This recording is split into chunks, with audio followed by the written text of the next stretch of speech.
Well, thank you. Okay, recording in progress. Yeah, thank you. I guess I was asked to speak tonight about, I guess, Golden Gate Fields, and I suspect that the reason is that regarding the announcement that the Golden Gate Fields will be closing. Actually, it was first announced it was going to close at the end of 2023, but then they got a short extension to at least the June of this year. And who knows, they may get a further extension. I don't know, but that they seem sometimes these extensions just keep being extended. Um, so what I want to do is to talk about the history of Golden Gate Fields and where uh, a number of us in the environmental community, the various organizations that have been involved with the issue of what to do with Golden Gate Fields, have proposed in the past and look forward to seeing in the future. Um, Golden Gate Fields, and let me just backtrack a moment. I've been involved with the history and creation of the what's now the McLaughlin East Shore State Park, which we got named after Sylvia McLaughlin, one of the co-founders of Save the Bay. Since 1983, I returned to the Bay Area at that point and started law practice and immediately got into the campaign to create originally the state park, East Shore State Park, and then that gradually morphed into the regional East Bay Regional Park District, taking over that role in managing the state park, much as it manages Crown Beach, which is a state park, and also Del Valle recreational area, which is also a state recreation area. People don't often know that because it's never referred to as a state park or state recreation area. So I've been at this for the last, 40 some odd years. Um, and there's still some ways to go. If we have some time, I would also want to talk a little bit about what's happened at Point Molate and what appears to be our success there, although we're still not quite at the point of having saved Point Molate as a regional park, and perhaps even some issues about the where the East Bay Regional Park District is proposing to go in the future in its essentially updating its master plan, but they're calling it a strategic plan. See. So let Hello, me go back. Norman. We're back now. What? This is Carol, and Jeanette is here too. Okay. And there was the wrong. Carol, we've already started, if that's okay. Okay. Right. All right. So Golden Gate Fields. Golden Gate Fields sits on an area that, when you look back on the maps from the 1900, was essentially a marsh with a number of creeks emptying into it. It had the promontory called Fleming Point, which is where you have the turf club, the big grandstand, was a hill that at high tides would be essentially an island. In the 1930s, there was a desire to create this racetrack there, and it was created in the 1930s by filling in what is now the racetrack site. When the track opened up just before World War II, when the track opened up just before World War II, it had not been well constructed, and there was a lot of problems with the horses racing at the site because they basically did not properly do the fill for the track. Ironically, it was World War II that saved the track. The Army Corps of Engineers came in and took it over as part of the war effort, and they did a great job in fixing it up because that's where one of the storage places for the landing craft that would be used in the invasion of Japan were stored. My own barber, Phil, in El Cerrito, has a fantastic aerial photo of the track in 1945 showing all the landing craft stored cheek to jowl on the racetrack. After the war, the Corps and the Army turned it back over to the owners, and it became a racing facility. And that's what it still is until it's closing down. So over time, there were various proposals to do something more with the track as horse racing gradually has lost its commercial viability in the United States. And the owner ultimately was, well, the first owner was Santa Fe Railroad. They took over ownership of the track. And in 1983, 84, they initially proposed a massive development at the Berkeley waterfront. And they lost that battle, and that area became the initial portion of the McLaughlin East State Park. That's the Berkeley Meadow and the Brickyard that you can go to now. And after losing that development campaign, they then turned their attention to transferring that same amount of development to the Golden Gate Fields. And that was going to be 4 million square feet of office retail on the racetrack site. The track would be terminated, and it would be developed into a massive commercial area, kind of like a new commercial downtown for the East Bay. People in Albany opposed that, and there ensued a major campaign to stop that development, in part because people wanted to have, and certainly the Sierra Club at the time, and to this day, advocated that the racetrack site should become part of the McLaughlin East Shore State Park. Out of that campaign to oppose the Santa Fe Railroad, the people of Albany passed a measure called Measure C.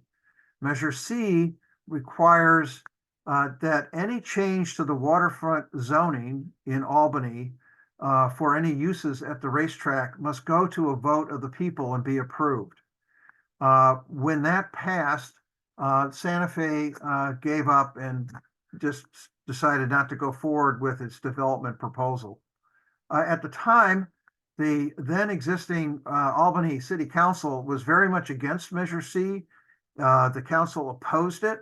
They even put on the ballot a rival measure, and they even put on, as a further attempt to gut Measure C, a poison pill amendment to Measure C that, if it had passed, would have gutted Measure C. Those two lost, and Measure C passed overwhelmingly by the people of Albany. So, Santa Fe Railroad sitting there wondering what to do with this property. It decides that it's going to basically first lease the property to Ladbroke Racing, a big British racing operation, international racing, horse racing business. And Ladbroke takes over. They then decide that they want to put a card room down there. That was very controversial. The card room was approved, but then there was a lawsuit over it, and the lawsuit won in the end, and the card room was found to be had not been properly certified. Was based on an environmental impact report that was decertified. So Ladbroke decided, well, okay, maybe this is not the way to go. They did purchase the property or purchase the interest in the property from Santa Fe. Santa Fe disappears, and now Ladbroke owns the property. We're now at about 1997, 98, 99. Don't hold me to the dates necessarily. And then Ladbroke realizes that this is not a concern that's going to be making us money. It's time to bail out, and they then in turn sell the property to what's called Magna Entertainment. Magna Entertainment is a Canadian company. It's essentially owned by the Stronach, well, was at the time owned by the Stronach family. Mr. Stronach made his money making auto parts, and also loved horses and horse racing. And his company bought up a number of the racetrack sites around in the United States, including Golden Gate Fields. He then the company decide that they're going to try to do some development with the track there, because they also are finding that racetracks aren't making any money and are losing propositions. And so in roughly 19, what is it, 2004, 2000, well, first they proposed a development at where the Berkeley stables are, in 2001. Then they join up with a guy named Rick Caruso, who's a big Southern California developer, who actually ran for mayor of LA a few years ago, and dropped $1 million of his own money and lost, but that's a different story.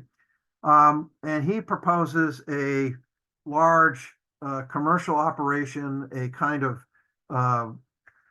equivalent to, if you ever been to Southern LA, what's called the Grove. It's a fancy mall with lots of all kinds of crazy things there and some housing.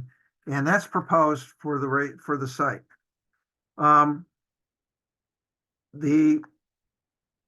He then spends about $1 million to promote this proposal.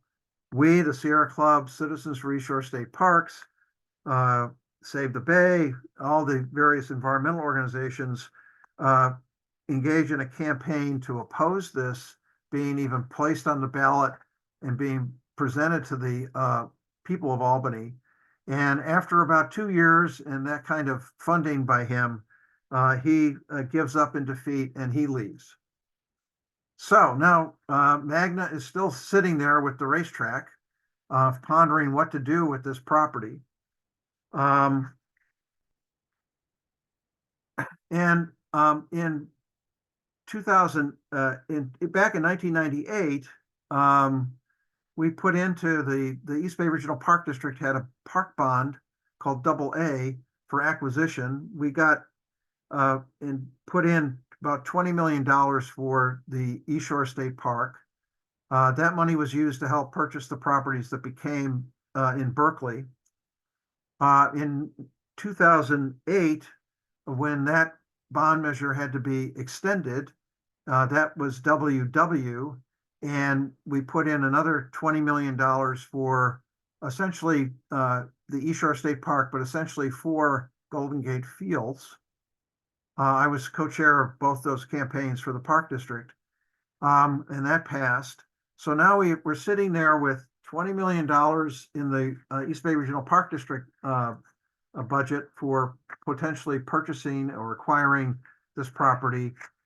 Magna is sitting there with the property, and we always said at that point that none of us wanted to say to the Park District or state parks, you should condemn the racetrack and take it by eminent domain.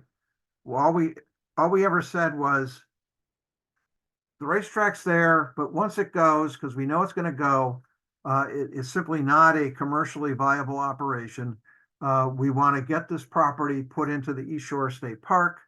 It essentially is the keystone property between what McLaughlin East Shore State Park on the Berkeley side and the portions that were in Albany, the Plateau, and the Albany Mudflats on the northern side.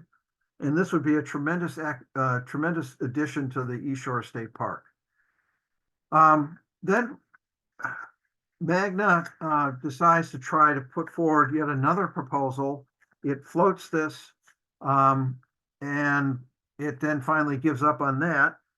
And in about 2011, don't again hold me to the specific dates, we and others proposed that the city put together a vision for the property, and this becomes what's called the Voices to Vision planning exercise and planning process that results in a vision for the racetrack site that really calls for what we've always advocated in our previous proposals, which is a limited amount of development to make up for any revenue shortfall to the city of Albany and the school district and library. But most of the land would be acquired to be included in the McLaughlin East Shore State Park and made into a park for ball fields, all kinds of other types of recreational activities. And the Fleming Point area would become a tremendous viewpoint as open space for everybody to enjoy with its great views of the entire Bay, San Francisco, and the East Bay. That remains currently the vision that the city of Albany approved. That's now about 10 years ago.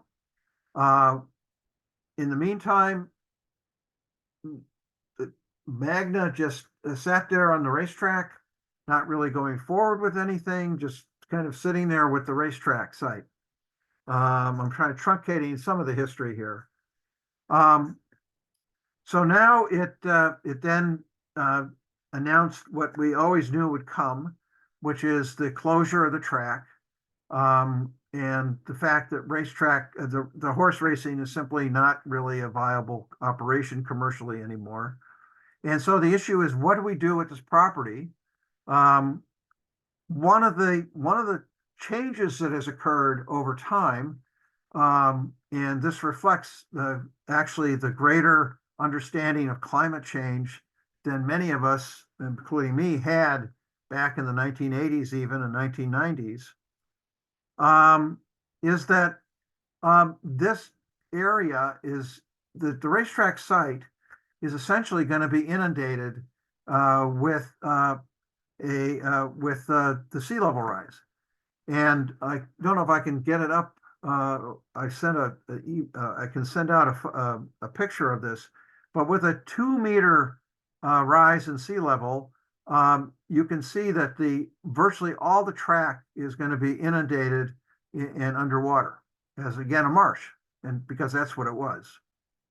And so one of the thoughts is being developed is that if this is going to happen, this is the kind of example of a resilient shoreline that people talk about. And that resilient shoreline is a shoreline where you have mud flats and marsh in front of the land area to act as a buffer for sea level rise and king tides and storms, to protect the developed areas that are in the land side. It is restored to be a marsh or open area for the kind of resilient shoreline that environmental community and ecologists advocate. And in fact, that's being worked on by the Park District around the Hayward shoreline as part of the effort to try to protect that area of the East Bay. And so one of the thoughts is, let's see what we can do to basically get the property into the state park, develop it as a resilient shoreline, with the understanding that, over time, you first have playing fields and other recreational activities at the racetrack site, but with the understanding that as sea level rises, unless we're somehow going to get ourselves out of the disaster that's coming with sea level rise and the melting of the glaciers in Antarctica and Arctic, it'll gradually become a resilient shoreline. Point Fleming will remain an open area where people can go and enjoy the views and enjoy the land, the point. There may be a portion of the property that could still be partially developed into a small commercial operation to provide sales tax revenue and other revenue to Albany and Berkeley. But this would be essentially a protected marshland, and would be, as I said, the keystone property for the McLaughlin East Shore State Park. That's kind of like a real nutshell of what's happening with Golden Gate Fields, or at least what's people are thinking about, at least from the environmental community. Maybe I can stop there and we could talk about Golden Gate Fields for a bit, and then I can take any questions. And then we can go on to Point Molate. There's a lot going on with Point Molate that people may want to know about. Is that okay? Or I don't know how you want to handle this. That's fine. You want to take questions now on Golden Gate Fields? You're still muted. No, and I as part of a commission for State Coastal Conservancy back in early 2000, I wrote a short book about. I did interviews of various people who participated in the creation of what's now the McLaughlin East Shore State Park, and that's in a book that I published. It's for sale, $20. Happy to sell copies to people. All the money goes to the Citizens for East Shore State Parks, so I don't take any of that myself. But that gives a much more detailed history of what went on with Berkeley and Albany at the time.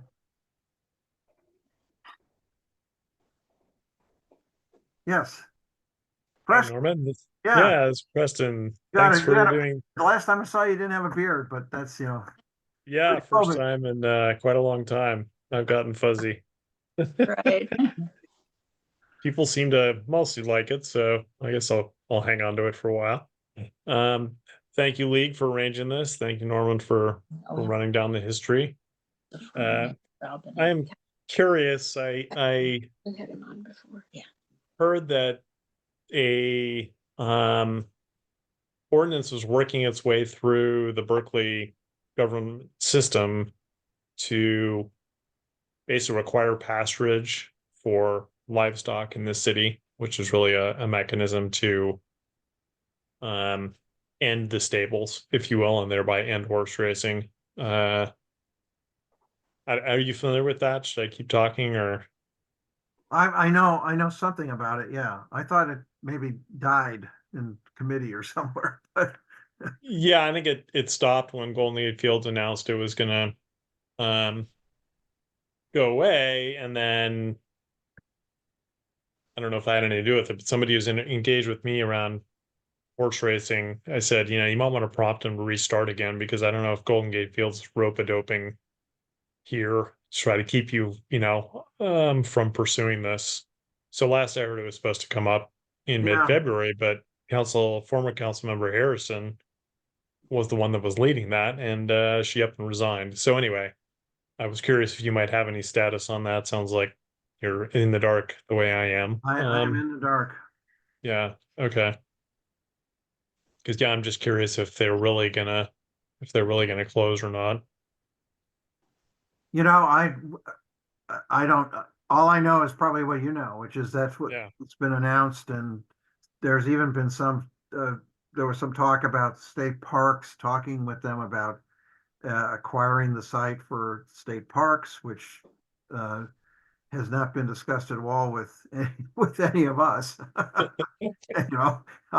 Kind of. But then that's state parks. So yeah, I mean, I don't. I take with many grains of salt the announcements about the track closing, since it's been always something that comes up. I mean, and Yeah. as I said at the beginning, who knows? They could get yet another extension on their extension. So, Right. Yeah, I'm kind of wondering if that's the game they're playing to try to hold off Berkeley.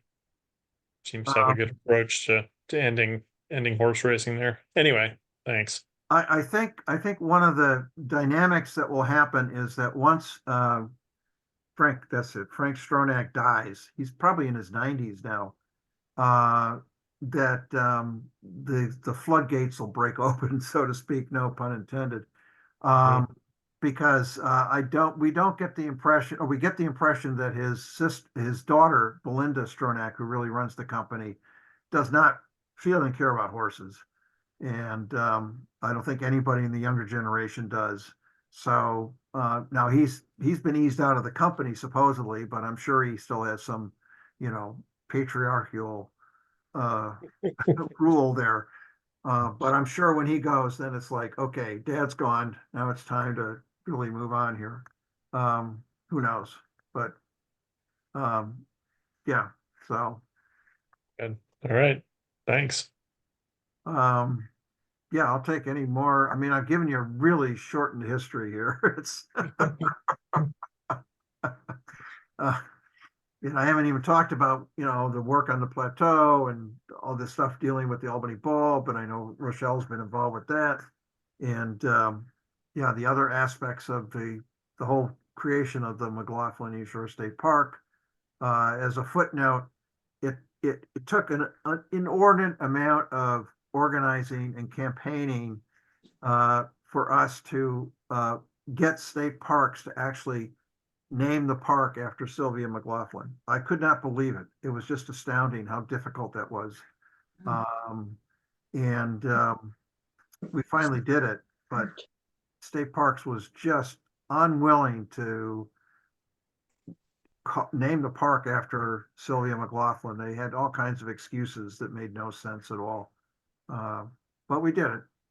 And, a lot of it was, hey, this is Sylvia McLaughlin. Everybody knows who she is, co-founder of Save the Bay. So anyway. You turned on so I can say. Oh, Rochelle has her hand. It's unmuted. No, it's unmuted. Okay, hi there.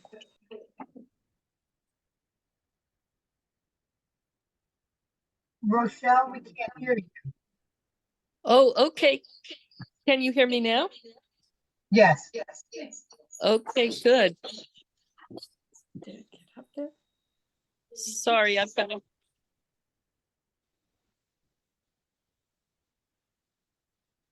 Oh, you didn't mean to raise your hand? I think she may. quality management district Hmm. issues with Berkeley's. She's freezing. Yeah, she's freezing. That's the problem. Yeah, not gonna be able to understand it. Rochelle, you might be able to put it in chat if you can hear us, because you're freezing for such long periods. We can't understand your question. Or exit the video.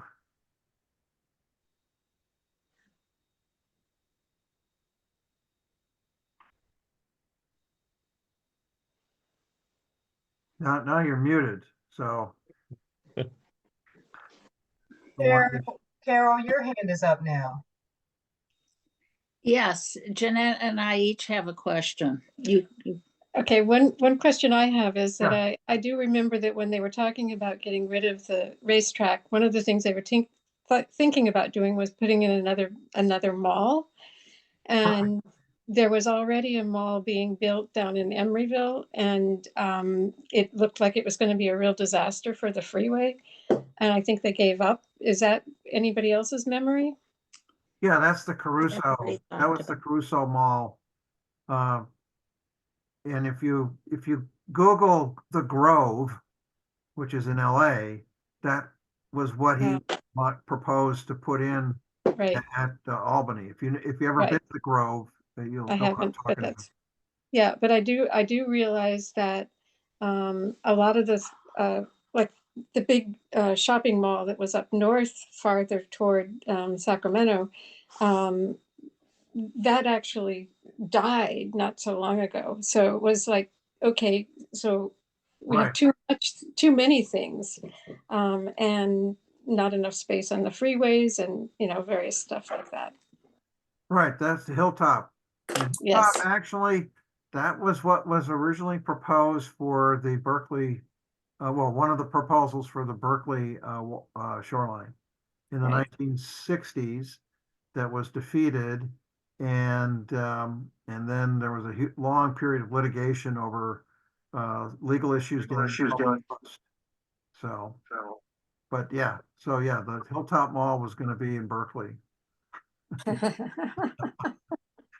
No, instead we get the, what we get down at Emeryville. So Carol, you had a question? I did, which is you made reference to the Albany bulb. Albany bulb, parts of it, all of it, it's to the west of is the racetrack. So how much danger, is it higher ground, or how much danger is there to that with the 2 meters of sea level rise? Well, yeah, it's actually, no, it actually would be pretty well taken care of. I mean, it's okay with a 2 meter rise. I'm trying to see how I can get that. I sent the little slides that I had, not my own, but had been put together about that, but I can't find it easily enough to share the screen with it. Okay, we can send it to people after. Rochelle commented asked your question in the chat. So I can read it to you. I am wondering if you can comment on the BAA QMD action with respect to the Berkeley waterfront and whether that has implications for Albany as well. Oh. Well, I don't know too much about that. I do know that there's been an issue with regard to the what I understand to be some failures of the methane system at the Cesar Chavez, and that the agency is, from Berkeley's standpoint, the agency has taken a very unreasonable position with regard to that. And Berkeley is going to be may be appealing that decision. I don't really know too much more about the particulars of that issue. I think there could be implications for the racetrack site. I know way back back in the 90s, maybe it was early 2000s. There was a big issue with the bulb about what to do with the quote cleanup of the bulb, and the water board had proposed that it be capped and sealed with a clay cap, much like what was done at Cesar Chavez Park, and basically ripping out all the existing vegetation, which included a lot of habitat area, basically turning it into a wasteland, a clay cap wasteland. And in fact, the environmental groups, the Sierra Club, Citizens Resource State Parks, and even Golden Gate Audubon opposed what was being proposed because it was really not necessary. The bulb is not a site, so far as we know, that has toxic fill. It was basically a clean fill site, basically construction debris.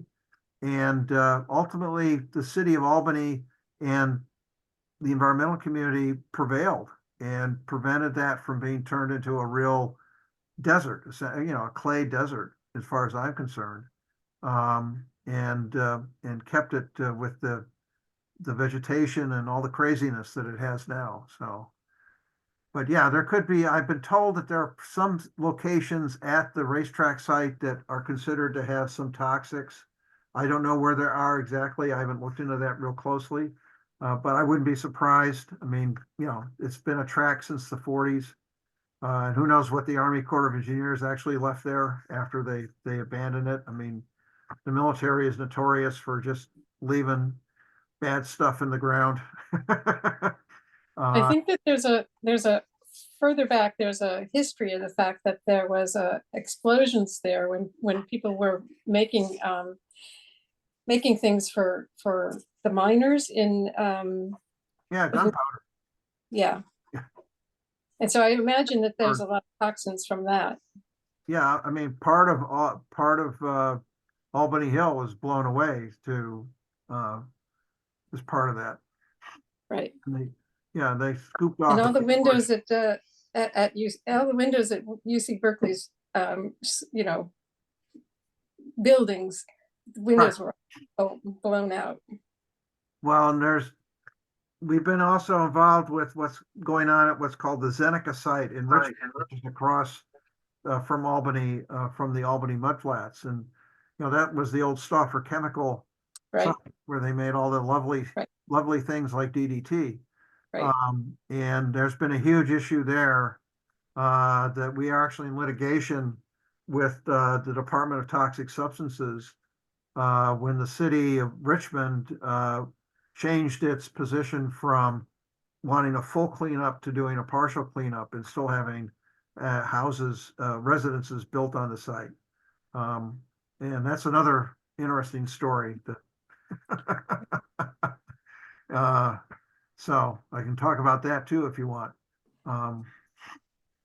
So I can always talk about Point Molate. I mean, should I move on to Point Molate, or are there more questions about Golden Gate Fields?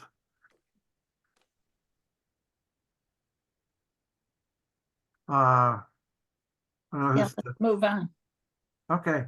So Point Molate, people, and if I'm repeating stuff, what everybody knows, just everybody raise their hand and say, yeah, we know that, Norm, please move on. So Point Molate, was, an area that has a lot of rich history to it. There are clearly locations of Ohlone sites there. The Ohlone Nation talks about that. Unfortunately for the Ohlone, they are not a recognized Indian tribe, federally recognized Indian tribe, so they have certain limitations on what they can claim and argue. It's unfortunate, but that's the case. There was also a Chinese shrimp camp there in the early 1900s. That actually was the shrimp camp that's in Jack London's book about when he worked on the what's called the Shrimp Patrol in the Bay. Then the Navy took it over. Well, then what happened is also in 19 after the earthquake, the largest winery on the West Coast, Winehaven, was created, was built there. And that now sits in a derelict condition. Then Prohibition came and that ended Winehaven. Then the Navy took it over as a site, a fuel depot, actually for the Vietnam War.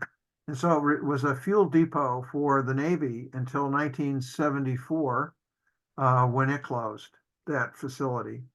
To the north of Point Molate, and not in Point Molate itself, was a whaling station. And that whaling station, I think, that whaling station may have stayed open until like 1980, but don't hold me on that date. But it was astounding how long that remained open and commercially viable as a whaling station.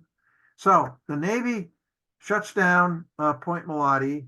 It sits vacant for a long time. Then we have the base closures occurring all over the country. What we have now, of course, at the Presidio, that was part of the base closure movement.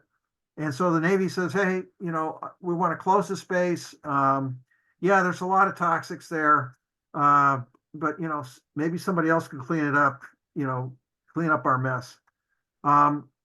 The city of Richmond then starts a process in the 1990s of trying to figure out what to do with Point Molate. And there develops a plan to put some kind of commercial development at the site. Also, with us in the environmental community, there's a vision that this could be a great regional park. And part of that is because Point Molate has in its water areas the largest and most vibrant eelgrass beds in the West Coast.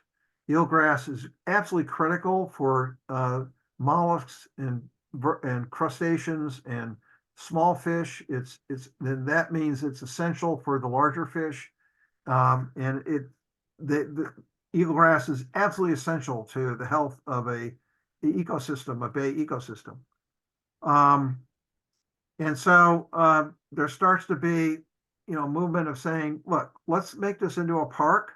Let's somehow get it put into the East Bay Regional Park District. There's a lot of resistance to that among more development-oriented constituents in Richmond. I'll put it that way. It is a very contentious issue in Richmond. at one point, then if the a casino developer named Jim Levine enters the picture with the Giddyville Band of Pomo Indians, who wants to put a casino at the site. And that engenders a huge battle for a number of years. That is ultimately defeated, in part because the city has an advisory measure on the ballot that where the citizens reject the casino, although that was simply advisory. But also because when the Giddyville Band had to apply to the Interior Department, Bureau of Indian Affairs, to have this recognized as their land, that it was in a sense a heritage land, that they had some connection with this land in the past to be able to put a casino there and use it. And the Giddyville Band is actually up in Mendocino, and they are a federally recognized tribe. The Bureau of Indian Affairs basically looks at it and says, in a very detailed 14-page single-space decision or memorandum, says you don't have any connection with this property. There's no connection at all, and we're not going to approve anything there for you. That still means that they're still involved with Levine in the property because they want to try to keep it. They file a suit against the city for supposedly acting in bad faith in regard to the proposal for developing it as a casino. And the mayor, Tom Butt, who originally supported the casino proposal, but then voted against it later, has a majority on the council that works a deal with the Levine and the tribe, where they get a settlement agreement that says that the city is going to try to go forward with developing the property. And if they can't do that, then the property will be sold to Levine and the tribe for $400. Okay. There's 4 parcels there that would be developed. And part of any proposal was to redevelop the Winehaven winery because it's a heritage site, historic buildings. And so the city tries to go forward with that. Now, each step of the way, Sierra Club, Citizen Resource State Parks, and other groups are fighting this both politically and also in court. Okay. After the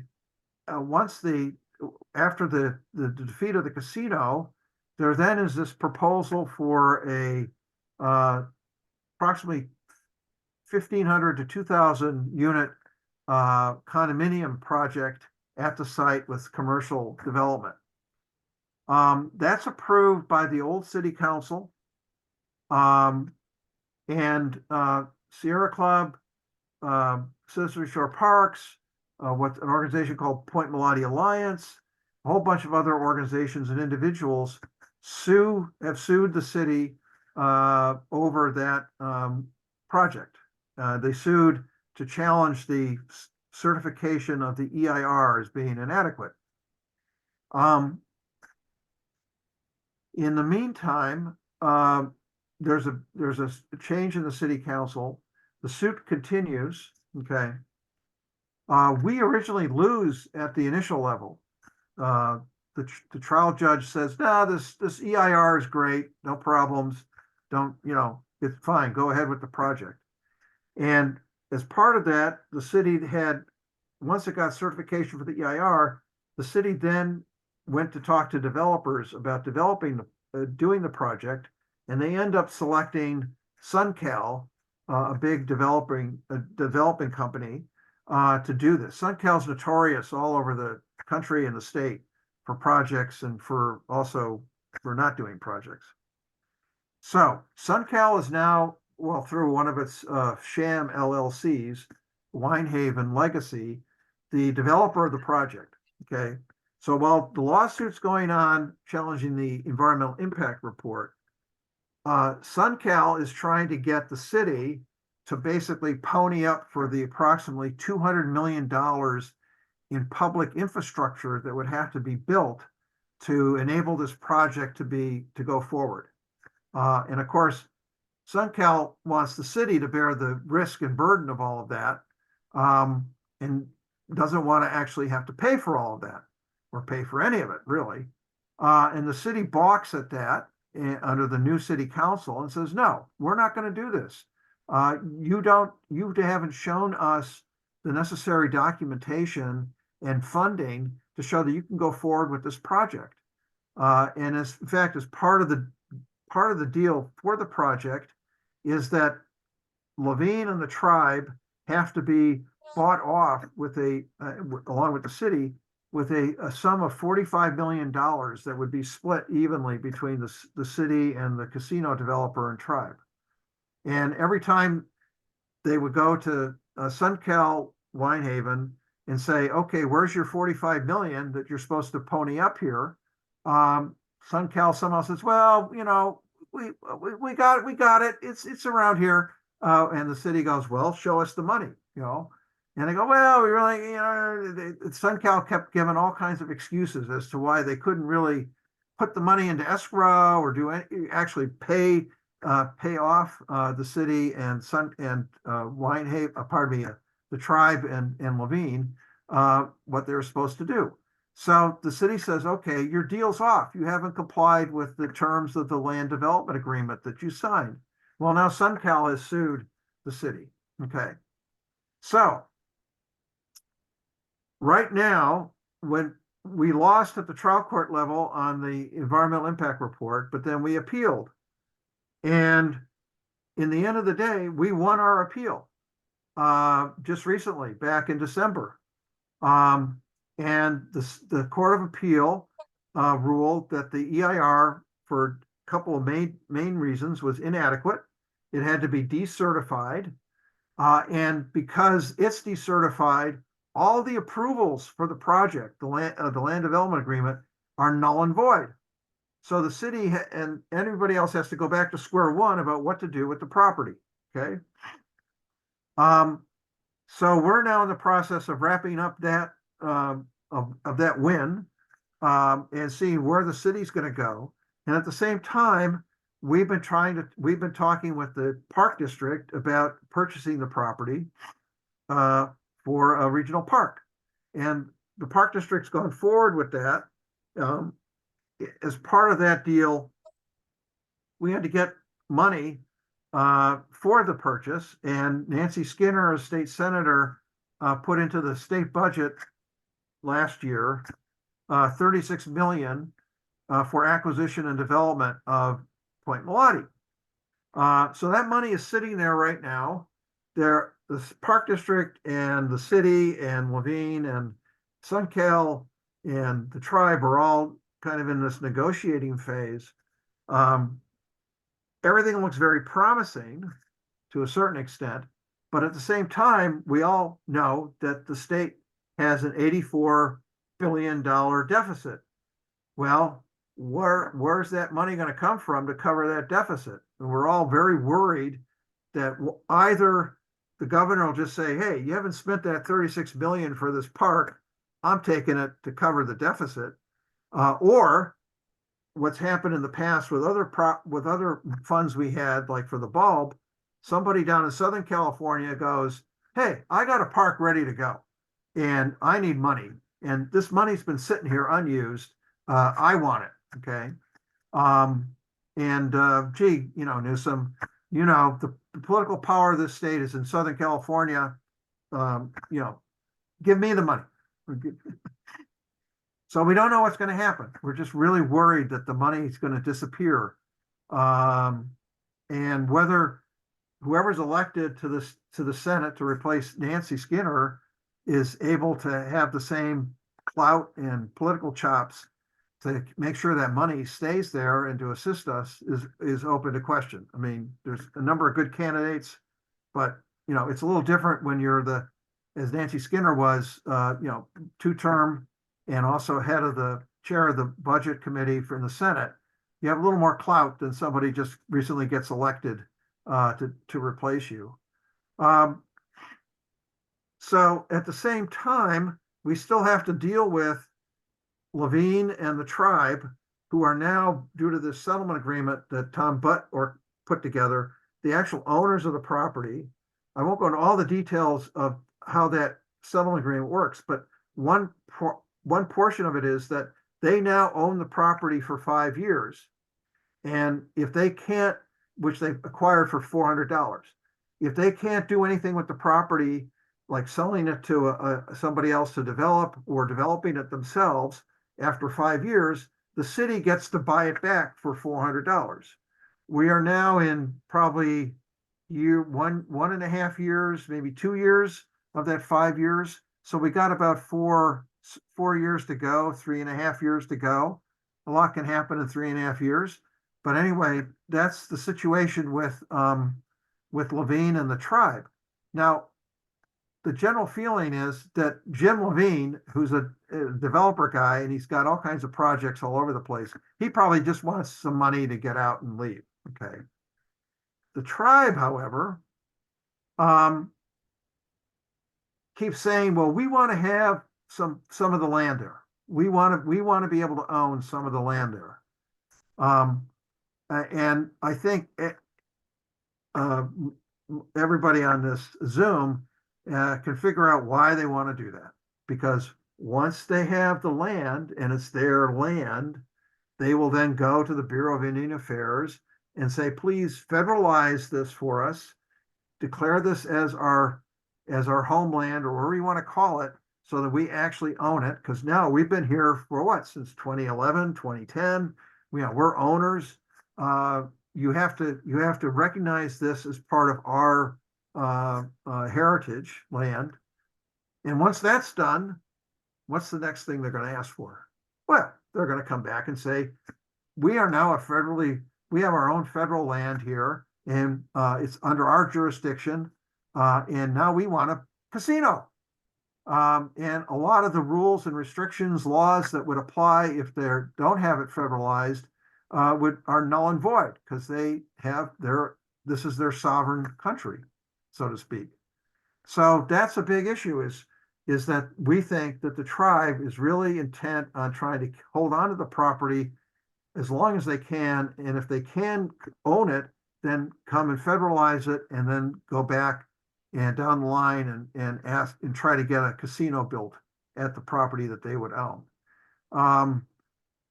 One other little quirk in all this is that SunCal, Winehaven Legacy LLC, sued the city, saying it acted in bad faith when it told SunCal that they weren't complying with the land development agreement. And they've sued the city, wanting, buku bucks for supposedly destroying their opportunity to make zillions of dollars at the site. And in addition, what they did is they then went out and they served subpoenas on individuals and organizations. Citizens for Seashore Parks is one, demanding that they turn over to SunCal, as part of this lawsuit, all kinds of supposed communications between the organizations and individuals in the city council of Richmond that would show that there's a massive conspiracy that's going on to screw SunCal. And we've been trying to deal with that. We think that suit is no longer viable because the court basically, in our case, declared that the land development agreement is null and void. So what's the basis of SunCal's lawsuit anymore? They don't have a lawsuit. So we're at this point where we got about 2 steps ahead, so to speak, 2 steps forward. We don't know where we're going to go next with this. A lot is out of our hands as the organizations dealing with this, and it's really in the hands of the Park District. But we'll see. We'll see what happens. But that's kind of a real truncated version of what's gone on historically for about 30 years at Point Molate. And I'll entertain any questions about that. Got on mute to two. Yeah. Does Point is Point Molate where the place where the algae is, or is that someplace else? No, Point Molate, if you go across the Richmond San Rafael Bridge, you get off of Yep. what's called Stedmark Drive. Yeah, so the land portion is the land portion, and then there's approximately 200 some odd acres of water where the eelgrass beds are. And so where is the casino thinking it's going to be? Well, the casino would have been built on the land portion. As you would go in, there's a big promontory that they would have built the casino on. And then you get to look at the Chevron tanks that are on the top of the hill. Right. Yeah, Chevron, Chevron has never been keen about anything down there. We once tried to work a deal with Chevron where they would pony up $80 million to give to the city to buy Point Molate before it went into this casino mode. And part of the problem was somehow, for some reason, Chevron just couldn't quite do that. And also, they couldn't make sure people, they couldn't guarantee that they wouldn't try to do something with the property, okay? Because we said, okay, buy the property, you can hold the title to it, but just turn it into give it to the park district as an easement to be a park for, perpetuity. No, we can't do that.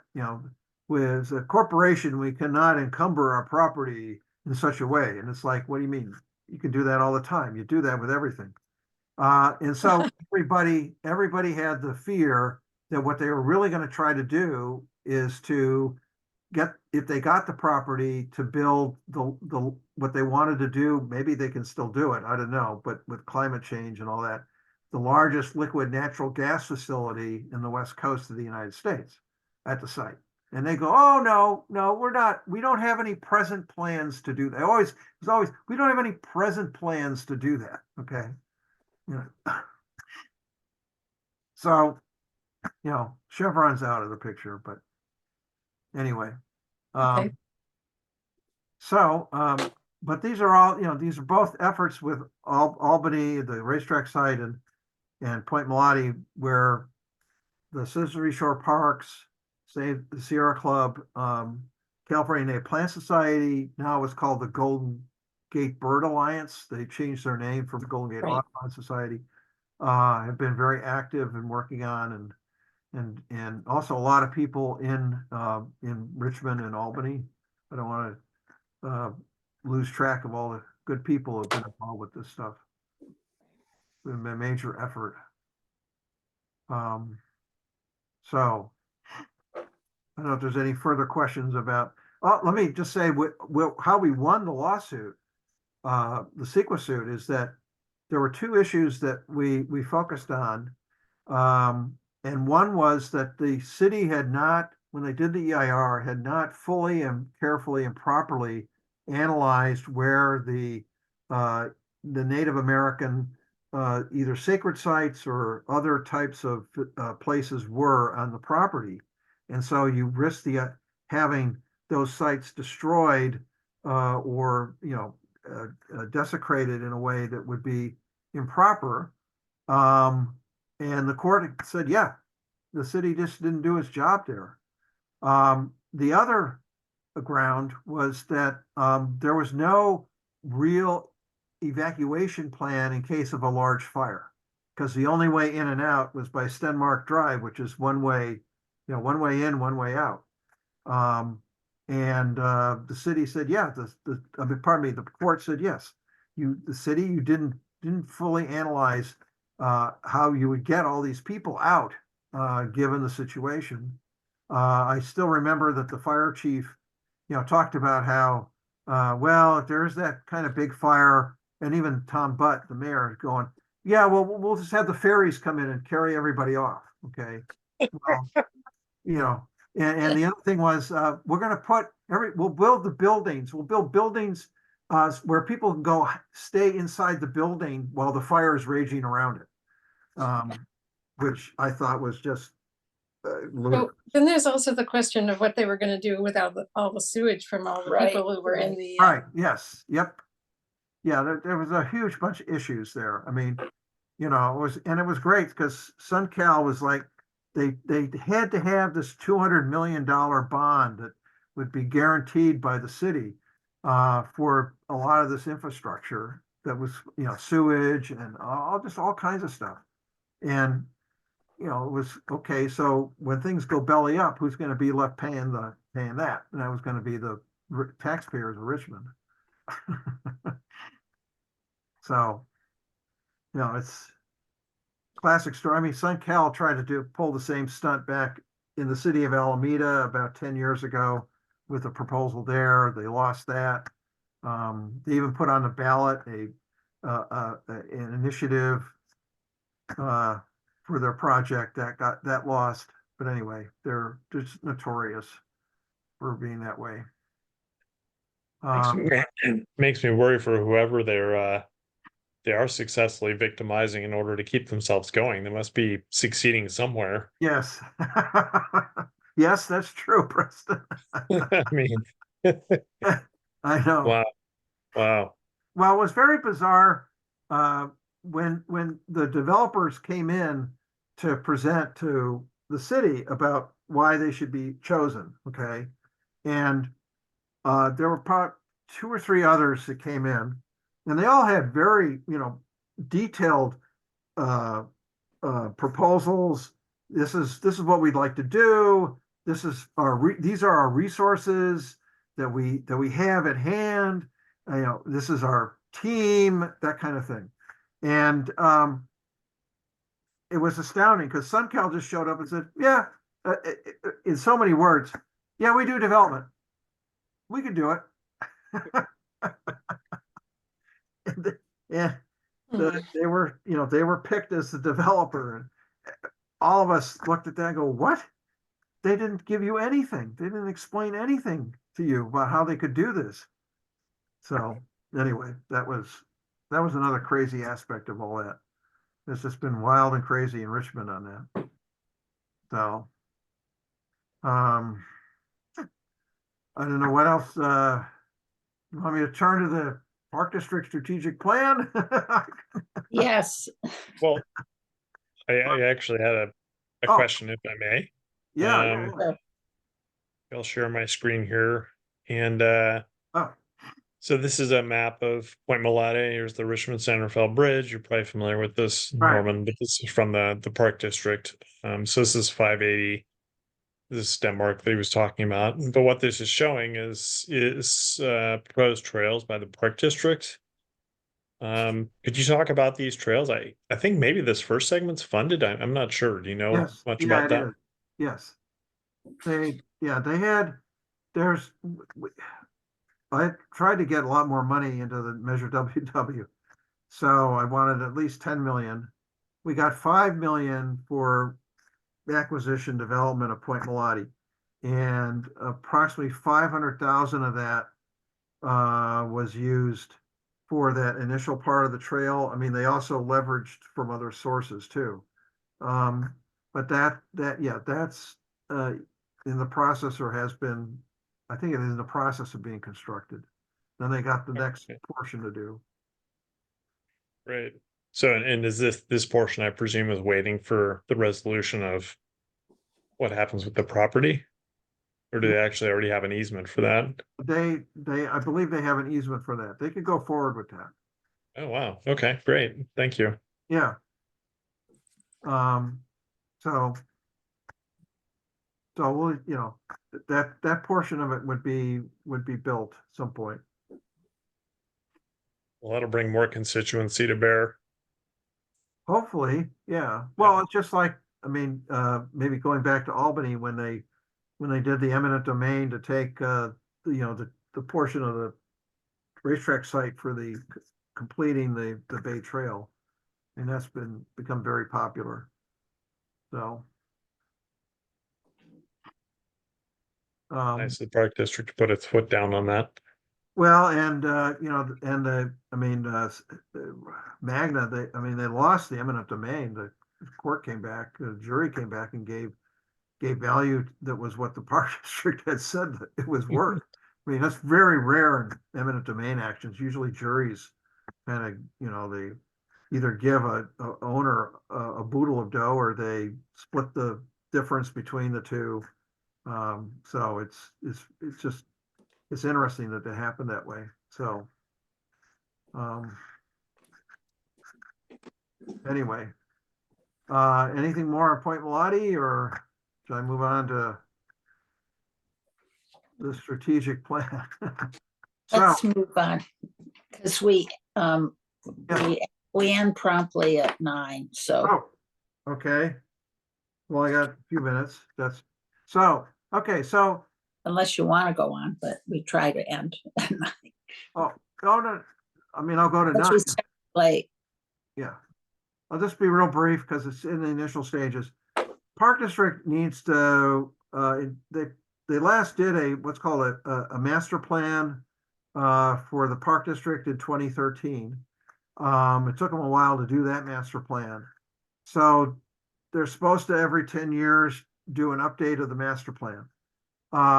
What they're proposing now is it's kind of unclear as to what they're going to be doing. And that they call it a strategic plan. And just what that means in the context of a master plan's not quite clear, at least to me and many other people. And so this is going to be something very important to be involved with, because this is going to lay out what the Park District intends to do for the future 10, 20 years.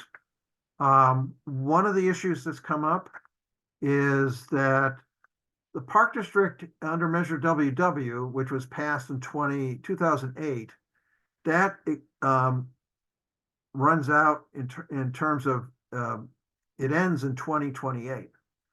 Right now, the Park District has yet to spend approximately $200 some odd million of Measure WW money for acquisition and some for projects, capital projects. And so the question is, what is the Park District going to do in 2028? And what we're hearing is that the talk of the Park District, I'll leave it that way, it could be rumor, it could be just musings, but it seems to be that what the Park District intends to do at the staff level is to say, we are not going to extend the acquisition bond again for like another 20 years. That would mean that when they run out of money under WW, there really isn't any more acquisition dollars for the Park District, which I think is not a wise idea. The Park District, got created. They expanded a bit, but it was only after they passed Measure AA in what was it, 1988, that they were able to really expand the Park District to what it is today. It went from approximately 60,000 some odd acres or so to 130,000 acres today. And that was because of the bond. And when AA was going to expire in 2008, everybody came to the Park District and said, you got to extend this tax, this bond, because this is the only way we're going to get acquisition money. And of course, it's easier to go to the voters and say, hey, you already voted for this once. It's just extending it. You think it's great, vote for it. And that's what we did with WW was we just said, okay, just extend the AA for another 20 years. So I personally think we all need to get into the fray here and get the Park District to do another acquisition bond when WW expires, because there is not going to be any more money. And that means properties that could be saved won't be saved.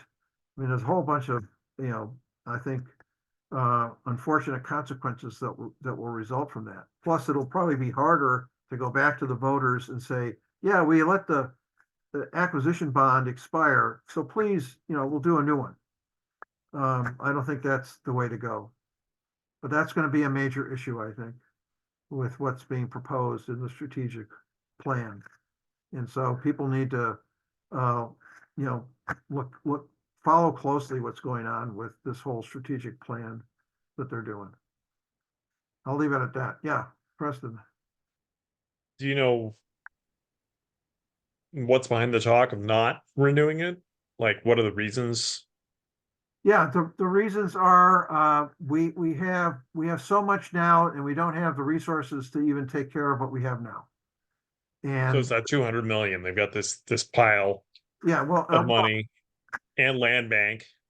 They've got land bank as well. yeah, what's being talked about is that the bond is 75% for acquisition and 25% for capital projects, okay? Mhm. And there was, of course, there was a portion where each city or county got some money, like Albany got money for, you know, its own city projects, but that's separate.